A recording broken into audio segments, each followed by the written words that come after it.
صدیق اکبر کی حسینوں دل نشیں ہر ایک ادا۔ اچھا، صدیق اکبر کو پہلا خلیفہ حضور کے سارے صحابہ نے بھی مانا ہے اور پہلا خلیفہ حضور کے تمام اہل بیت نے بھی مانا ہے۔ مولا علی نے بھی، حضرت خاتون جنت نے بھی، حسنین کریمین نے بھی۔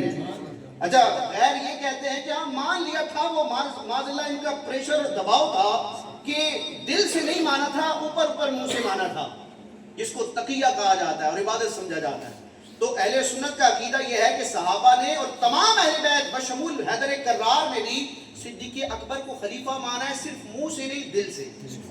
دل سے تقیہ نہیں تھا۔ تو یہ جو تقیہ کا عقیدہ ہے کہ معاذ اللہ اوپر سے مانا تھا، دل سے نہیں مانا تھا، اس مذموم برے عقیدے کی نفی ہے۔ اہل سنت کے عقیدے کا بیان ہے کہ نبی پاک کا پہلا خلیفہ مان کر دل سے، نبی پاک کا پہلا خلیفہ مان کر دل سے، نبی کی آل نے کی اقتدا، صدیق اکبر کی نبی کی آل نے کی اقتدا۔ میں نے عقیدہ بیان کیا کہ خلافت راشدہ میں بھی، افضلیت مطلقہ میں بھی اور ولایت میں بھی صدیق اکبر کا پہلا نمبر ہے۔ خلافت ہو ولایت ہو صحابہ میں یہ اول ہے، خلافت ہو ولایت ہو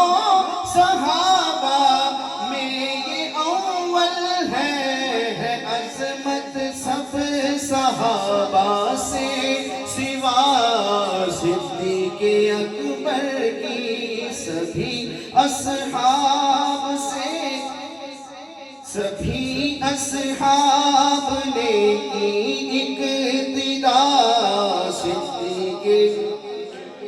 رضائے حق کی خاطر راہ حق میں مال دیتے ہیں، ہوئی ہے عام عالم میں صفا صدیق اکبر کی، رہے ہیں دم بدم خادم رسول پاک کے بن کر، نرالی اور مثالی ہے وفا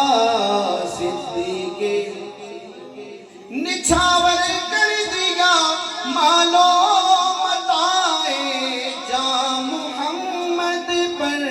رضائے مصطفیٰ میں ہے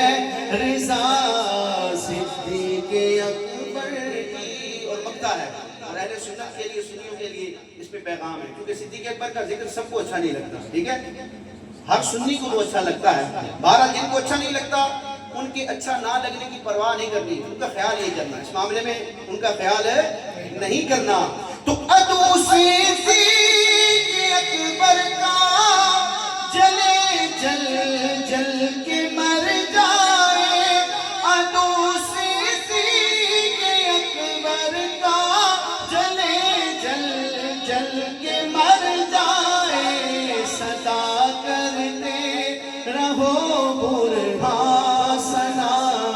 صدیق اکبر کی، صدا کر